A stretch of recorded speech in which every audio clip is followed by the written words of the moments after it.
The Work of Art in the Age of Mechanical Reproduction by Walter Benjamin, 1936. Our fine arts were developed, their types and uses were established in times very different from the present, by men whose power of action upon things was insignificant in comparison with ours. But the amazing growth of our techniques, the adaptability and precision they have attained, the ideas and habits they are creating, make it a certainty that profound changes are impending in the ancient craft of the beautiful. In all the arts, there is a physical component which can no longer be considered or treated as it used to be, which cannot remain unaffected by our modern knowledge and power. For the last 20 years, neither matter nor space nor time has been what it was from time immemorial. We must expect great innovations to transfer the entire technique of the arts, thereby affecting artistic invention itself and perhaps even bring about an amazing change in our very notion of art. Paul Valéry. Preface. When Marx undertook his critique of the capitalistic mode of production, this mode was in its infancy. Marx directed his efforts in such a way as to give them prognostic value. He went back to the basic conditions underlying capitalistic production and through his presentation showed what could be expected of capitalism in the future. The result was that one could expect it not only to exploit the proletariat with increasing intensity, but ultimately to create conditions which would make it possible to abolish capitalism itself. The transformation of the superstructure, which takes place far more slowly than that of the substructure, has taken more than half a century to manifest in all areas of culture the change in the conditions of production. Only today can it be indicated what form this has taken. Certain prognostic requirements should be met by these statements. However, theses about the art of the proletariat after its assumption of power or about the art of classless society would have less bearing on these demands than theses about the developmental tendencies of art under present conditions of production. Their dialectic is no less noticeable in the superstructure than in the economy. It would therefore be wrong to underestimate the value of such theses as a weapon. They brush aside a number of outmoded concepts, such as creativity and genius, eternal value, and mysterious concepts whose uncontrolled and at present most uncontrollable application would lead to the processing of data in the fascist sense. The concepts which are introduced in the theory of art and what follows differs from the most familiar terms in that they are completely useless for the purposes of fascism. They are, on the other hand, useful for the formation of revolutionary demands in the politics of art. 1. In principle, a work of art has always been reproducible. In principle, a work of art has always been reproducible. Man-made artifacts could always be imitated by men. Replicas were made by pupils in practice of their craft, by masters for diffusing their works, and finally by third parties in the pursuit of gain. Mechanical reproduction of a work of art, however, represents something new. Historically, it advanced intermittently and in leaps at long intervals, but with accelerated intensity. The Greeks knew only two procedures of technically reproducing works of art: founding and stamping. Bronzes, terracottas, and coins were the only artworks which they produced in quantity. All others were unique and could not be mechanically reproduced. With the woodcut, graphic art became mechanically reproducible for the first time, long before script became reproducible by print. The enormous change which printing, the mechanical reproduction of writing, has brought about in literature are a familiar story. However, within the phenomenon which we are here examining from the perspective of world history, print is merely a special, through particularly important case. During the Middle Ages, engraving and etching were added to the woodcut. At the beginning of the 19th century, lithograph made its appearance. With lithography, the technique of reproduction reached an essential new stage.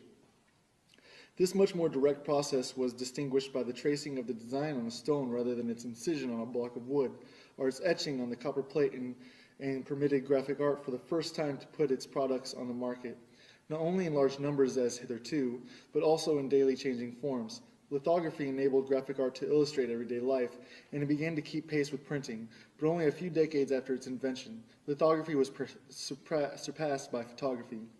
For the first time in the process of pictorial reproduction, photography freed the hand of the most important artistic functions which henceforth devolved only upon the eye looking into the lens.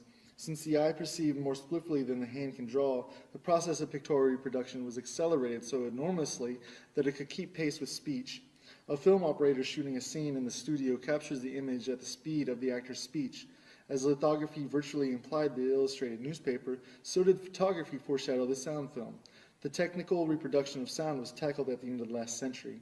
These convergent endeavors made predictable a situation which Paul Valéry pointed up in his sentence, "Just as water, gas, and electricity are brought into our houses from far off to satisfy our needs in response to a minimal effort, so we shall be supplied with visual or auditory images, which will appear and disappear at a simple movement of the hand, hardly more than a sign." Around 1900, technical reproduction had reached a standard that not only permitted it to reproduce all transmitted works of art, and thus to cause the most profound change in their impact upon the public, it also had captured a place of its own among the artistic processes. For the study of this standard, nothing is more revealing than the nature of the repercussions that these two different manifestations, the reproduction of work of art and the art of the film, have had on art in its traditional form. 2. Even the most perfect reproduction of a work of art is lacking in one element, its presence in time and space, its unique existence at the place where it happens to be. This unique existence of the work of art determines the history to which it's subject throughout the time of its existence. This includes the changes which it may have suffered in physical condition over the years, as well as various changes in its ownership. The traces of the first can be revealed only by chemical or physical analysis, which is impossible to perform on reproduction. Changes of ownership are subject to a tradition which must be traced from the situation of the original. The presence of the original is the prerequisite to the concept of authenticity. Chemical analysis of the patina of a bronze can help to establish this, as does the proof that a given manuscript of the Middle Ages stems from an archive of the 15th century. The whole sphere of authenticity is outside technical, and of course not only technical, reproducibility. Confronted with its manual reproduction, which is usually branded as a forgery, the original preserved all its authority. Not so vis-a-vis forgery. Confronted with its manual reproduction, which was usually branded as a forgery, the original preserved all its authority. Not so vis-a-vis technical reproduction. The reason was twofold. First, process reproduction is more independent of the original than manual reproduction. For example, in photography, process reproduction can bring out those aspects of the original that are unattainable to the naked eye, yet accessible to the lens, which is adjustable and chooses its angle at will. In photographic reproduction, with the aid of certain processes, such as enlargement or slow motion, can capture images which escape natural vision. Secondly, technical reproduction can put the copy of the original into situations which would be out of reach for the original itself. Above all, it enables the original to meet the beholder halfway, be it in the form of photography or a phonograph record. The cathedral leaves its locale to be received in the studio of a lover of art. The choral production, performed in the auditorium or in the open air, resounds in the drawing room.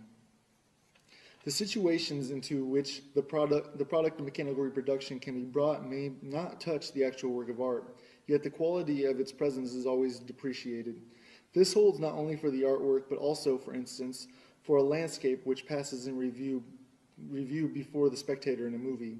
In the case of the art object, a most sensitive nucleus, namely its authenticity, is interfered with, whereas no natural object is vulnerable on that score. The authenticity of a thing is the essence of all that is transmittable from its beginning, ranging from its substantive duration. The authority of a thing is the essence of all that is transmittable from its beginning, ranging from its substantive duration to its testimony to the history which it has experienced.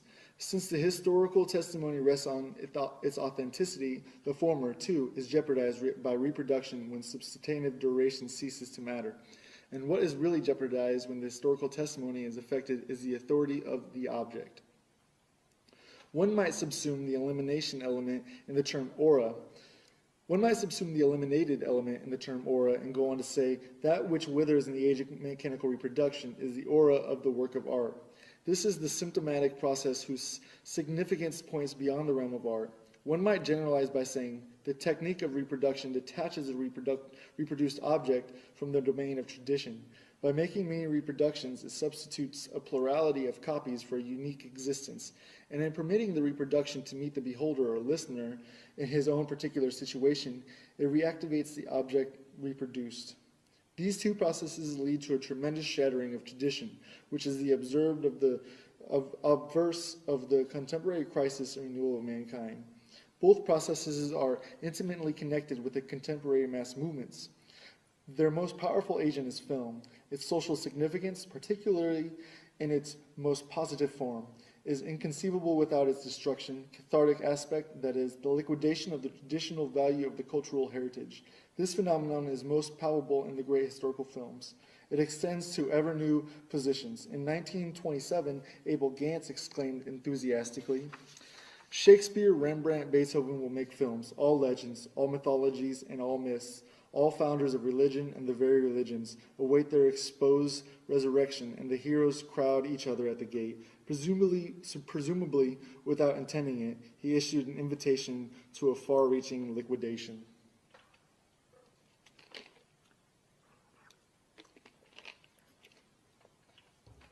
Three, during long periods of history, the mode of human sense perception changes with humanity's entire mode of existence. The manner in which human sense perception is organized, the medium in which it is accomplished, is determined not by the nature but by historical circumstances as well. The 5th century, with its great shifts of population, saw the birth of the late Roman art industry and the Vienna Genesis, and there developed not only an art different from that of antiquity, but also a new kind of perception. The scholars of the Viennese schools, Regel and Wyckoff, who resisted the weight of classical tradition under which these latter art forms had been buried, were the first to draw conclusions from them concerning the organization of perception at the time. However far-reaching their insight, these scholars limited themselves to showing the significant formal hallmark which characterized perception in the late Roman times. They did not attempt and, perhaps, saw no way to show the social transformations expressed by these changes of perception. The condition of an analogous insight are more favorable in the present. If changes in the medium of contemporary perception can be comprehended as decay of the aura, it is possible to show its social causes.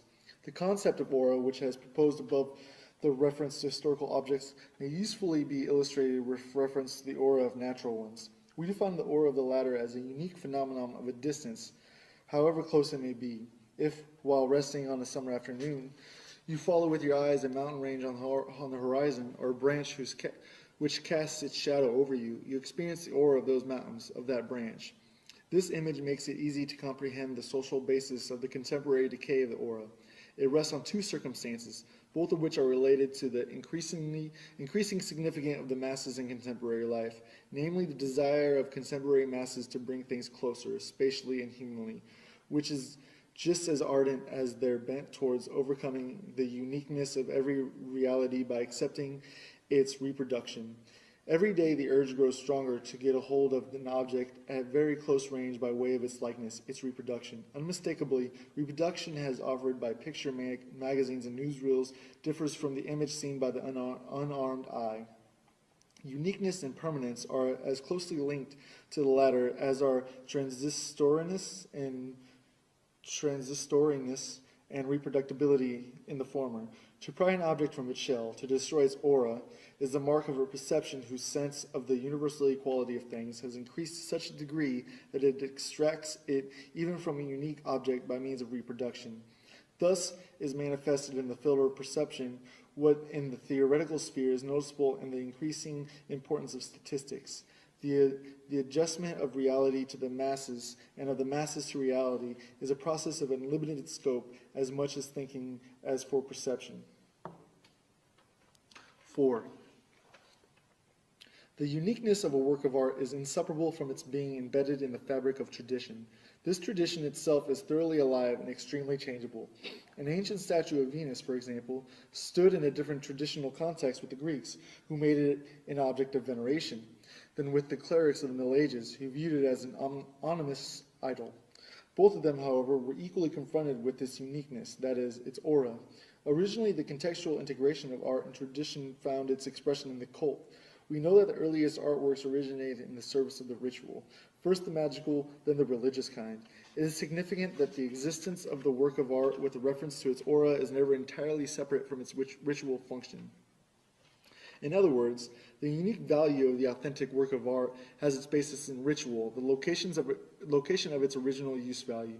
This ritualistic basis, however remote, is still recognizable as secularized ritual even in the most profane forms of the cult of beauty.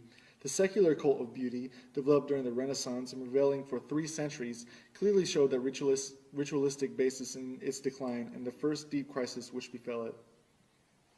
With the advent of the first truly revolutionary means of reproduction, photography, simultaneously with the rise of socialism, art sensed the approaching crisis which has become evident a century later. At the time, art reacted with the doctrine of art for art's sake, that is, with the theology of art. This gave rise to what might be called the negative theology in the form of the idea of pure art, which not only denied any social function of art, but also any categorizing by subject matter. In poetry, Mallarmé was the first to take this position. An analysis of art in the age of mechanical reproduction must do justice to these relationships, for they lead us to the all-important insight. For the first time in world history, mechanical reproduction emancipates the work of art from its parasitical dependence on ritual.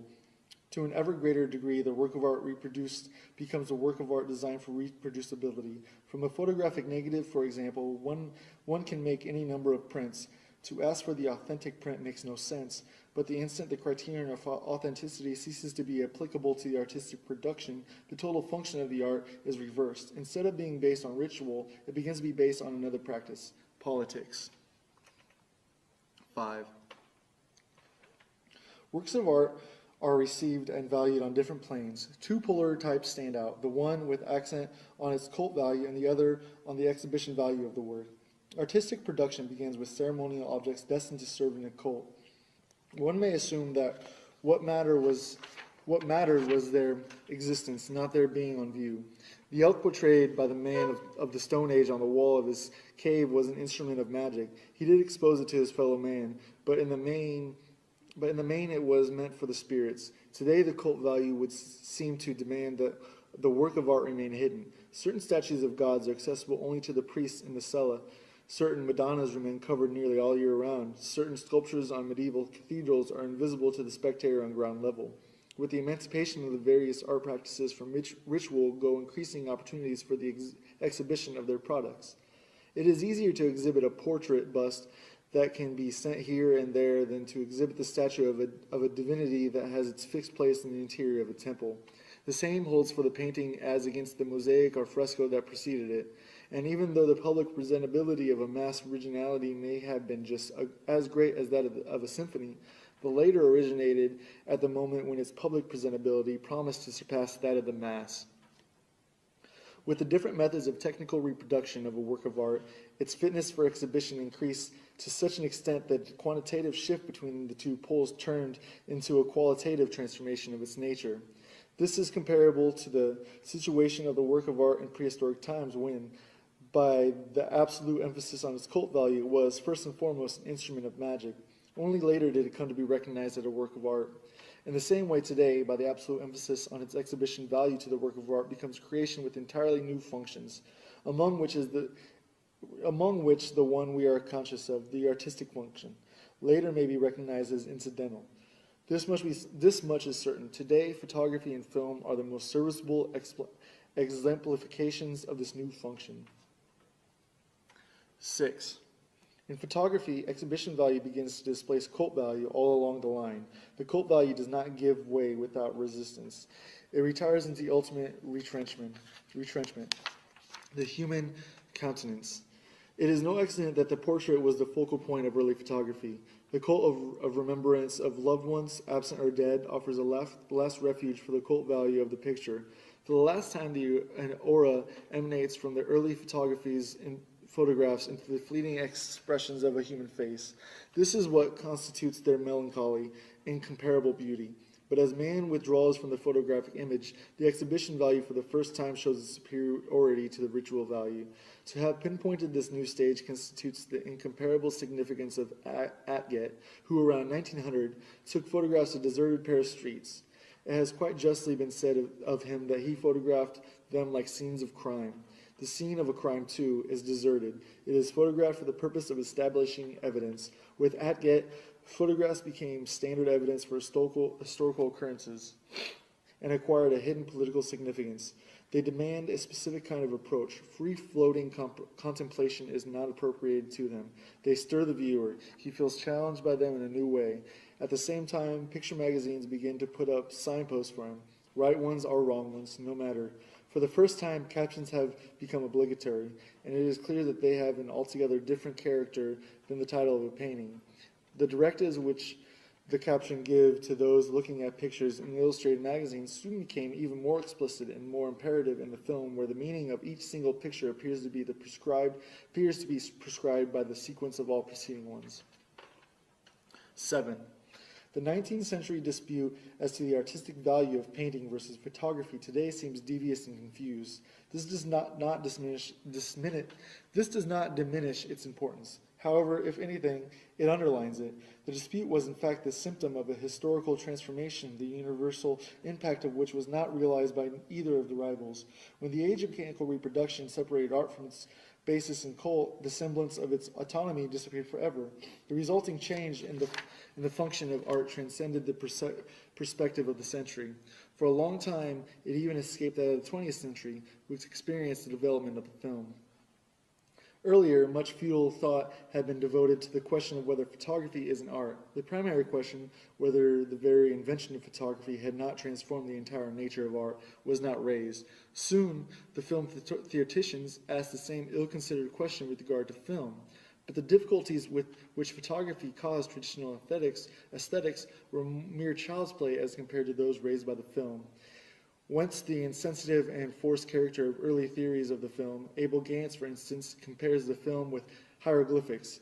Here, by a remarkable regression, we have come back to the level of expression of the Egyptians. Pictorial language has not yet matured because our eyes have not yet adjusted to it. There is yet insufficient respect for, insufficient cult of what is expressed.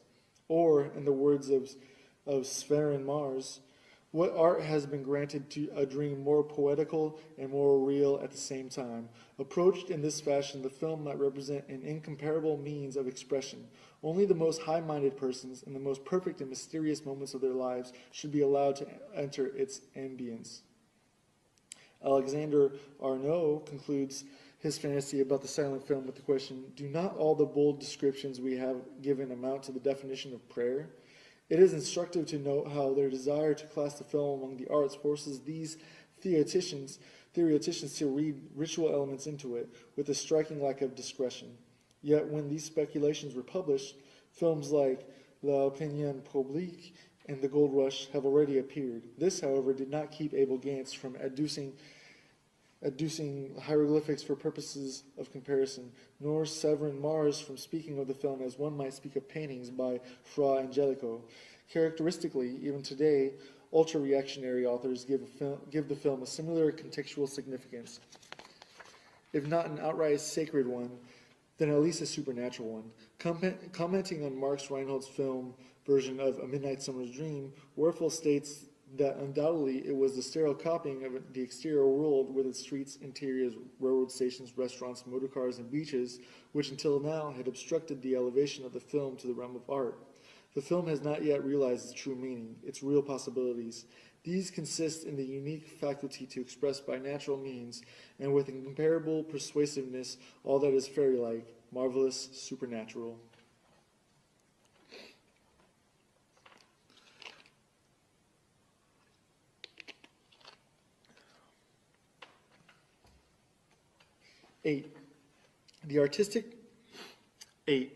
The artistic performance of a stage actor is definitely presented to the public by an actor in person.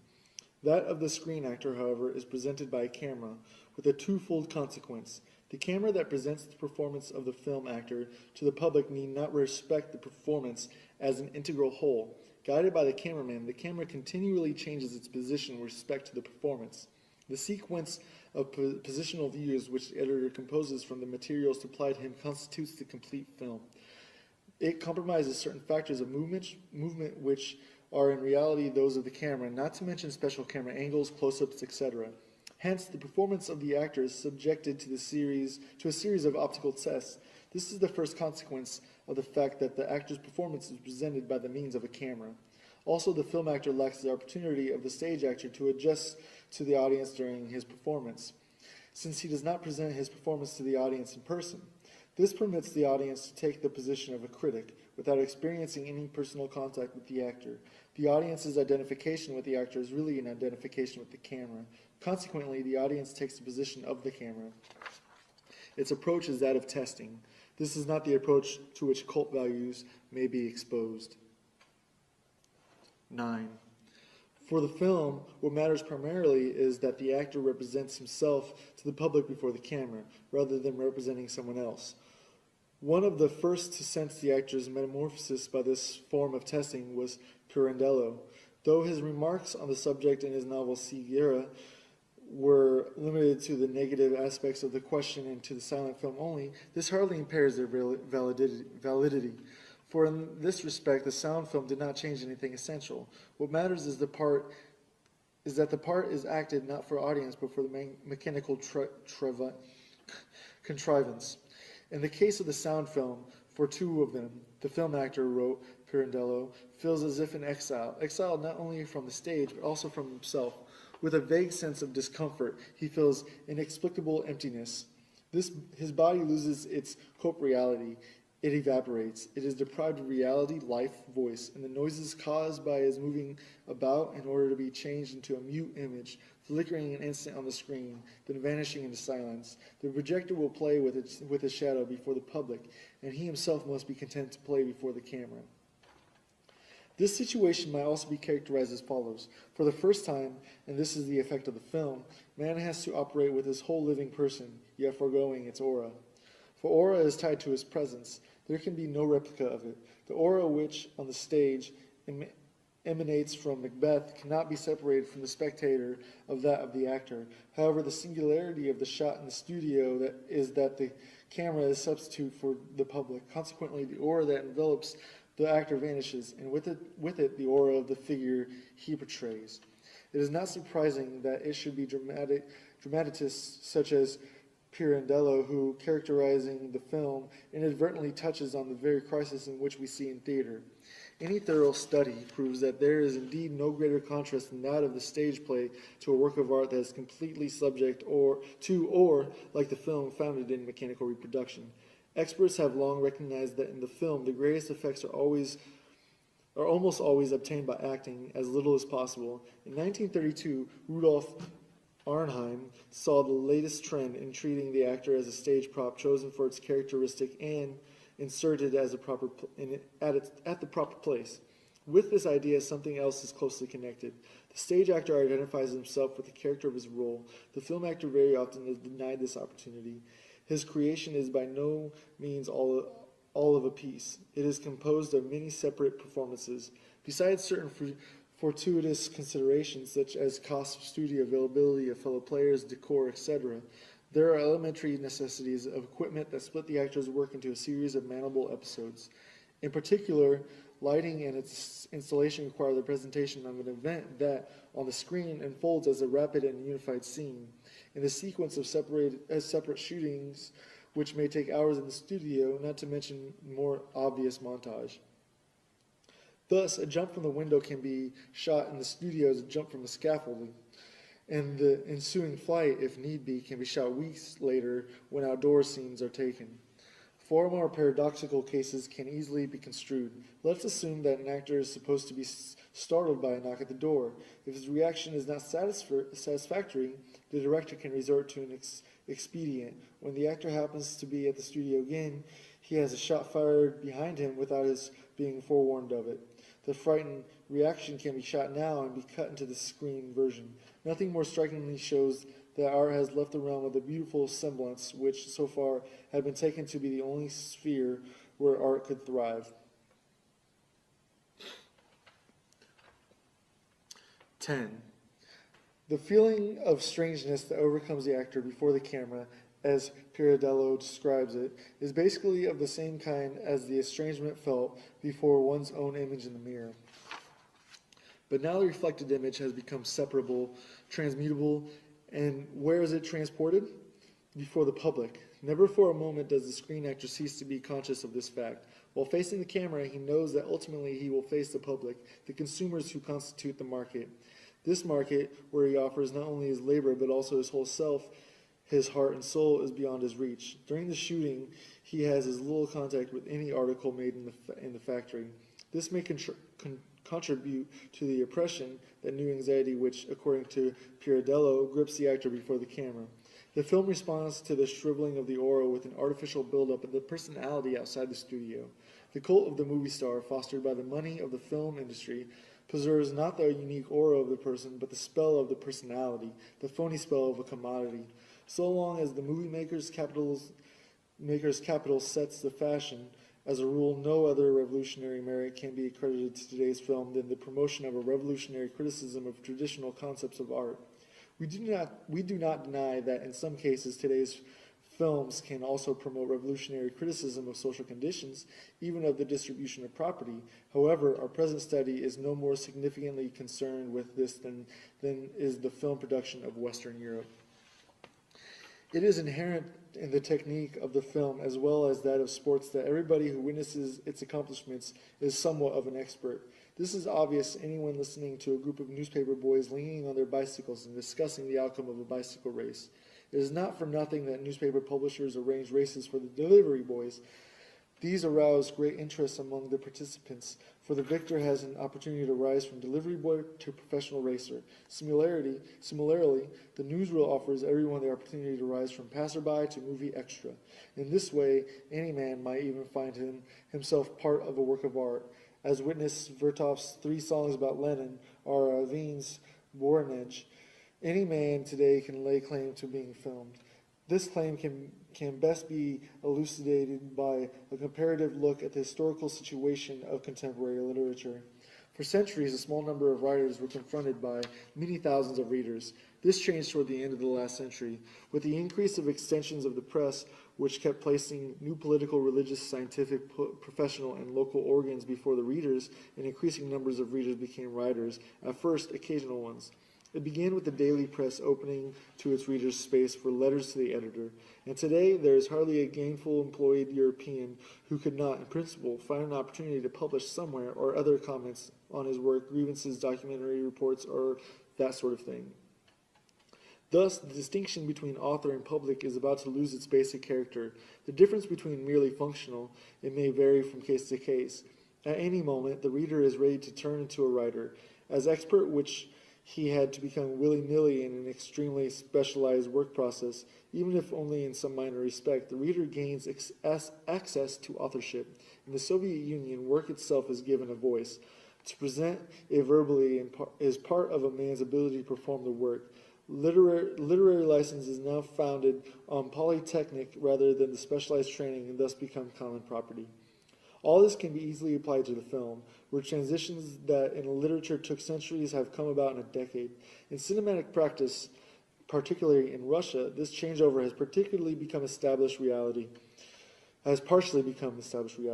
Some of the players whom we meet in Russia films are not actors in our sense, but people who portray themselves, and primarily in their own work process. In Western Europe, the capitalistic exploitation of the film denies consideration to modern man's legitimate claim to being reproduced. Under these circumstances, the film industry is trying hard to spur the interest of the masses through illusion-promoting spectacles and dubious speculations. 11. The shooting of a film, especially of a sound film, affords a spectacle unimagined anywhere and any time before this. It presents a process in which it is impossible to assign to a spectator a viewpoint which would exclude from the actual scene such extraneous accessories as camera equipment, lighting machinery, staff assistants, etc., unless his eye were on a line parallel with the lens. This circumstance, more than any other, renders superficial and insignificant any possible similarity between a scene in the studio and one on stage. In the theater, one is well aware of the place from which the play cannot immediately be detected as illusionary. There is no such place for the movie scene that is being shot. Its illusionary nature is that of a second degree, the result of cutting. That is to say, in the studio, the mechanical equipment has penetrated so deeply into reality that its pure aspect, freed from the foreign substance of equipment, is the result of a special procedure, namely the shooting by the specially adjusted camera and the mounting of the shot together with other similar ones. The equipment-free aspect of reality here has become the height of artifice. The site of immediate reality has become an orchard in a land of technology. Even more revealing is the comparison of these circumstances, which differ so much from those of the theater, with the situation in painting. Here the question is, how does the cameraman compare to the painter? To answer this, we must take recourse to analogy with a surgical operation. The surgeon represents the polar opposite of the magician. The magician heals a sick person by the laying on of hands. The surgeon cuts into the painter's body.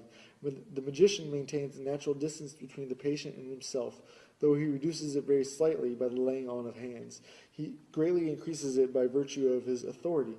The surgeon does exactly the reverse. He greatly diminishes the distance between himself and the patient by penetrating into the patient's body and increases it but little by the caution with which his hand moves among the organs.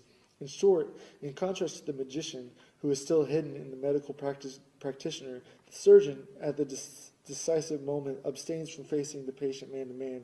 Rather, it is through the operation that he penetrates into him. Magician and surgeon compare to painter and cameraman. The painter maintains in his work a natural distance from reality. The cameraman penetrates deeply into its web. There is tremendous difference between the pictures they obtain. That of the painter is a total one. That of the cameraman consists of multiple fragments which are assembled under a new law. Thus, for contemporary man, the representation of reality by the film is incomparably more significant than that of the painter, since it offers, precisely because of the thoroughgoing permeation of reality with mechanical equipment, an aspect of reality which is free of all equipment, and that is what one is entitled to ask from a work of art. 12. Mechanical reproduction of art changes the reaction of the masses towards art. The reactionary attitude towards a Picasso painting changes into the progressive reaction towards a Chaplin movie.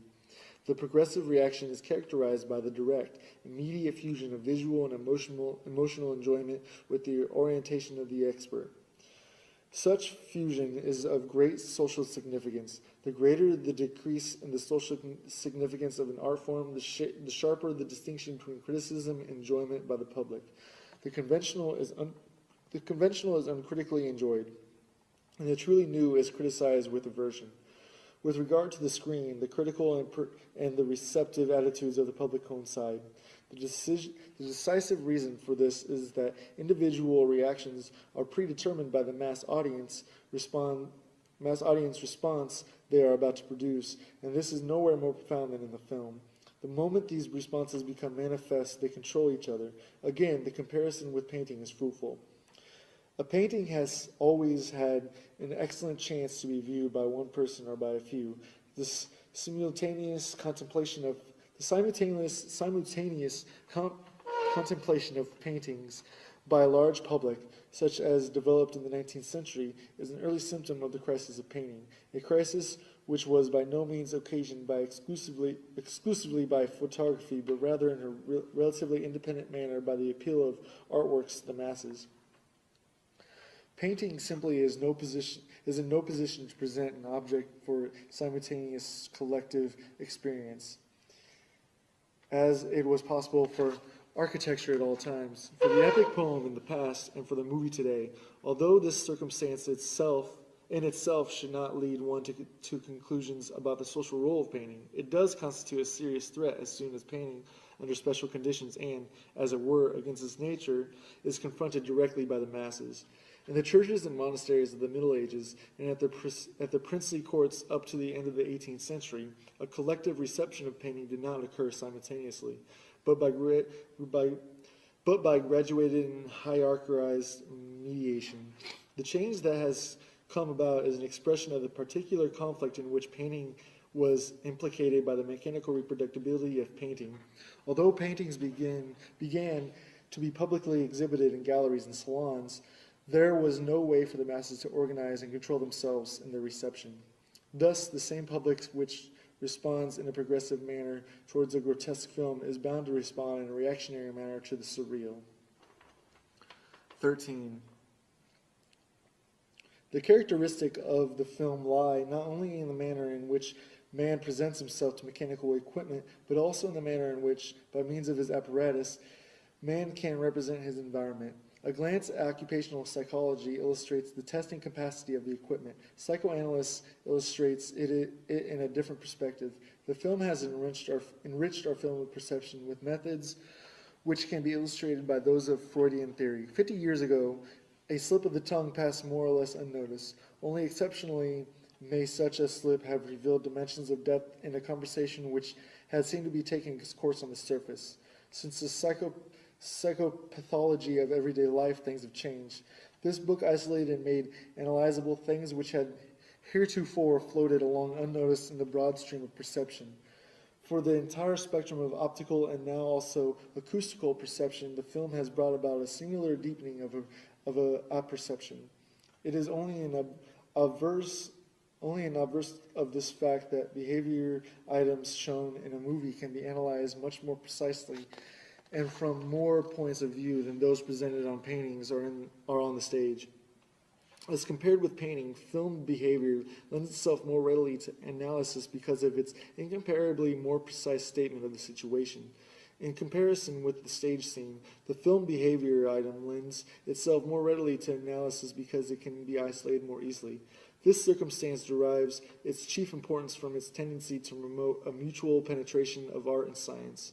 Actually, of a screen behavior item which is neatly brought out in a certain situation, like a muscle of a body, it is difficult to say which is more fascinating, its artistic value or its value for science. To demonstrate the identity of the artistic and scientific uses of photography, which heretofore usually were separated, will be one of the revolutionary functions of the film. By close-ups of the things around us, by focusing on hidden details of familiar objects, by exploring commonplace milieus under the ingenious guidance of the camera, the film, on the one hand, extends our comprehension of the necessity which rule our lives. On the other hand, it manages to assure us of an immense and unexpected field of action. Our taverns and our metropolitan streets, our offices and furnished rooms, our railroad stations and our factories appear to have us locked up hopelessly. Then came the film and burst this prison world asunder by the dynamite of the 10th of a second, so that now, in the midst of its far-flung ruins and debris, we calmly and adventurously go traveling. With the close-up, space expands. With slow motion, movement is extended. The enlargement of a snapshot does not simply render more precise what in any case was visible, though unclear. It reveals entirely new structural formations of the subject. So too, slow motion not only presents familiarity qualities of movement, but reveals in them entirely unknown ones, which, far from looking like retarded rapid movements, given the effects of singularity gliding, floating supernatural motions. Evidently, a different nature opens itself to the camera that opens to the naked eye, if only because an unconsciously penetrated space is substituted for a space consciously explored by man. Even if one has a general knowledge of the way people walk, one knows nothing of a person's posture during the fractional second of a stride. The act of reaching for a lighter or a spoon is familiar routine, yet we hardly know what really goes on between hand and metal, not to mention how this fluctuates with our mood. Here the camera intervenes with the resources of its lowering and liftings, its interpretations and isolations, its extensions and accelerations, its enlargements and reductions. The camera introduces us to unconscious optics as does psychoanalysis to unconscious impulses. 14. One of the foremost tasks of art has always been the creation of a demand which could be fully satisfied only later. The history of every art form shows critical epochs in which a certain art form aspires to effects which could be fully obtained only with a changed technical standard, that is to say, a new art form. The extravagancies and crudities of art which thus appear, particularly in the so-called decadent epochs, actually arise from the nucleus of its rich historical energies. In recent years, such barbarisms were abundant in Dadaism. It is only now that its impulses become discernible. Dadaism attempted to create by pictorial and literary means the effects which the public today seeks in the film. Every fundamentally new pioneering creation of demand will carry beyond its goal. Dadaism did so to the extent that it sacrificed the market value which are so characteristic of the film in favor of higher ambitions, though of course it was not conscious of such intentions as here described. The Dadaists attach much less importance to the sales value of their work than to its uselessness for contemplative immersion. The studied degradation of their material was not the least of their means to achieve this uselessness. Their poems are word salad, containing obscenities and every imaginable waste product of language. The same is true of their paintings, on which they mount buttons and tickets. What they intended and achieved was a relentless destruction of the aura of their creations, which they branded as reproductions with the very means of production. Before a painting of Arps or a poem by August Stram, it is impossible to take time for contemplation and evaluation as one would before a canvas of Darien or a poem by Rilke. In the decline of middle-class society, contemplation became a school for asocial behavior. It was countered by distraction as a variant of social conduct. Dadaistic activities actually assured a rather vehement distraction by making works of art the center of scandal. One requirement was foremost, to outrage the public. From an alluring appearance or persuasive structure of sound, the work of art of the Dadaists became an instrument of ballistics. It hit the spectator like a bullet. It happened to him, thus acquiring a tactile quality. It promoted a demand for the film, the distracting element of which is also primarily tactile, being based on changes of place and focus which periodically assail the spectator. Let us compare the screen on which a film unfolds with the canvas of a painting. The painting invites the spectator to contemplation. Before it, the spectator can abandon himself to his associations. Before the movie frame, he cannot do so. No sooner has his eye grasped the scene than it has already changed. It cannot be arrested. Duhamel, who detested the film and knows nothing of its significance, though sometimes of its structure, notes this circumstance as follows. I can no longer think what I want to think. My thoughts have been replaced by moving images. The spectator's process of association in view of these images is indeed interrupted by their constant sudden change.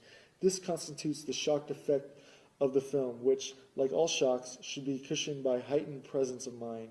By means of its technical structure, the film has taken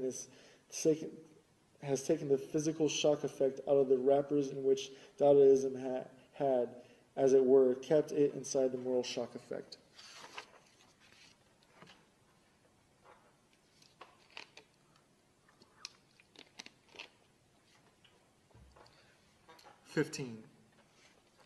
The mass is a matrix from which all traditional behavior toward works of art issues today in a new form. Quantity has been transmuted into quality. The greatly increased mass of participants has produced a change in the mode of participation.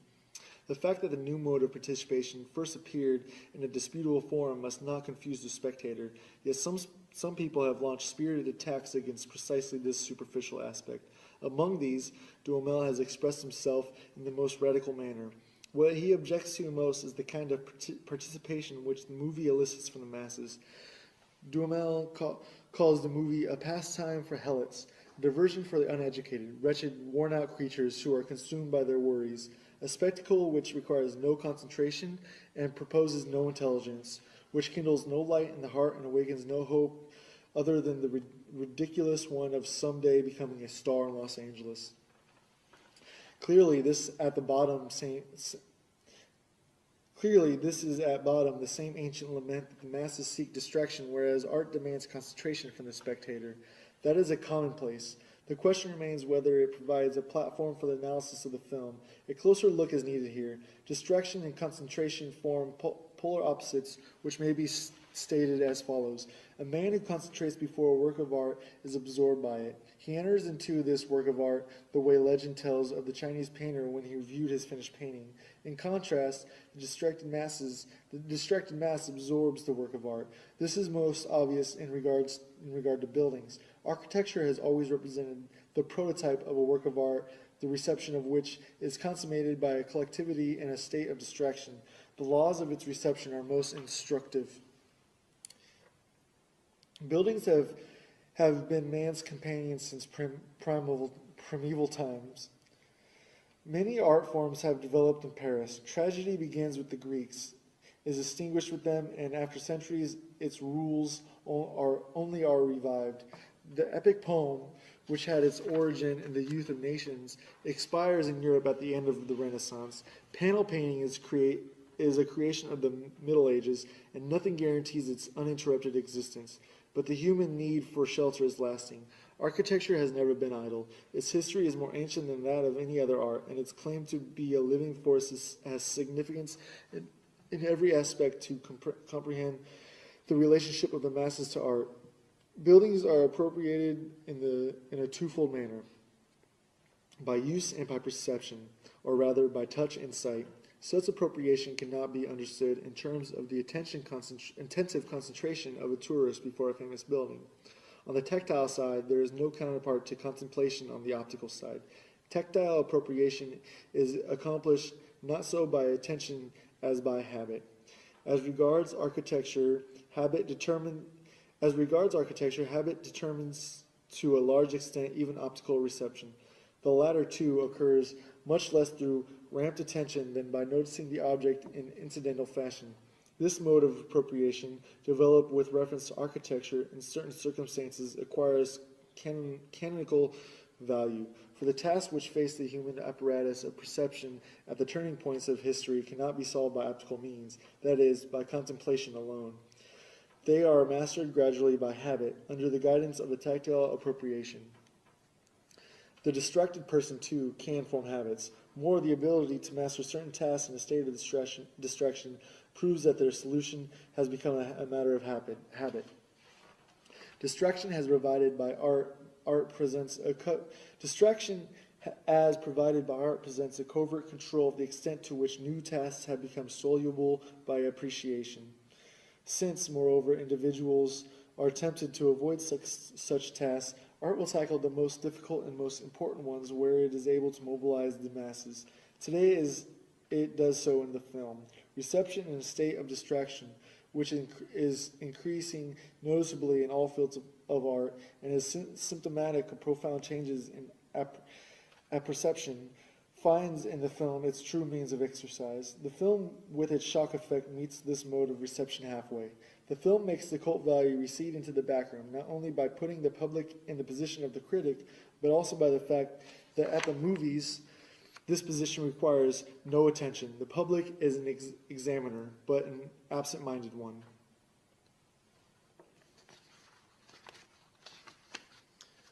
Epilogue. The growing proletarialization of modern man and the increased formation of masses are two aspects of the same process. Fascism attempts to organize the newly created proletarian masses without affecting the property structures which the masses strive to eliminate. Fascism sees its salvation in giving these masses not their right, but instead a chance to express themselves. The masses have a right to change property relations. Fascism seeks to give them an expression while preserving property. The logical result of fascism is the introduction of aesthetics into political life. The violation of the masses, whom fascism, with its Führer cult, forces to their knees, has its counterpart in the violation of the apparatus which it presses into the production of ritual values. All efforts to render political aesthetics culminate in one thing: war.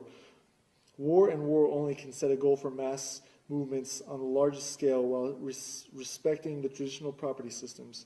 This is the political formula for the situation. The technological formula may be stated as follows. Only war makes it possible to mobilize all today's technical resources while maintaining the property system. It goes without saying that the fascist hypothesis of war does not employ such arguments. Still, Marinetti says in his manifesto on the Ethiopian colonial war, for 27 years we futurists have rebelled against the branding of war as anti-aesthetic. Accordingly, we state, war is beautiful because it establishes man's dominion of the subjugated machinery by means of gas masks, terrifying megaphones, flamethrowers, and small tanks. War is beautiful because it initiates the dreamt of metallizations of the human body. War is beautiful because it enriches a flowering meadow with the fiery orchids of machine guns. War is beautiful because it combines the gunfire, the cannonades, the ceasefire, the sense, and the stench of putrefaction in the symphony. War is beautiful because it creates new architecture like that of the big tanks, the geometrical formation flights, the smoke spirals from burning villages, and many others, poets and artists of futurism. Remember these principles of the aesthetic of war so that your struggle for a new literature and a new graphic art may be illuminated by them. This manifesto has a virtue of clarity. Its formulations deserve to be accepted by dialecticians. To the latter, the aesthetics of today's war appears as follows. If the natural utilization of productive forces is impeded by the property system, the increase in technical devices and speed and in the sources of energy will press for an unnatural utilization, and this is found in war. The destructiveness of war furnishes proof that society has not been mature enough to incorporate technology as its organ, that technology has not been sufficiently developed to cope with the elemental forces of society. The horrible features of imperialistic warfare are attributable to the discrepancies between the tremendous means of production and their inadequate utilization in the process of production. In other words, to unemployment and the lack of markets, imperialistic war is a rebellion of technology which collects in the form of human material the claim to which society has denied its natural material. Instead of draining rivers, society directs a human stream into a bed of trenches. Instead of dropping seeds from airplanes, it drops incendiary bombs over cities. And through gas warfare, the aura is abolished in a new way. Fa ars pere mundus, says fascism, and as Marinetti admits, expects war to supply the artistic gratification of a sense perception that has been changed by technology. This is evidently the consummate of l'art pour l'art. Mankind, which in Homer's time was an object of contemplation for the Olympian gods, now is one for itself. Its self-alienation has reached such a degree that it can experience its own destruction as an aesthetic pleasure of the first order. This is the situation of politics which fascism is rendering aesthetic. Communism responds by politicizing art. The end.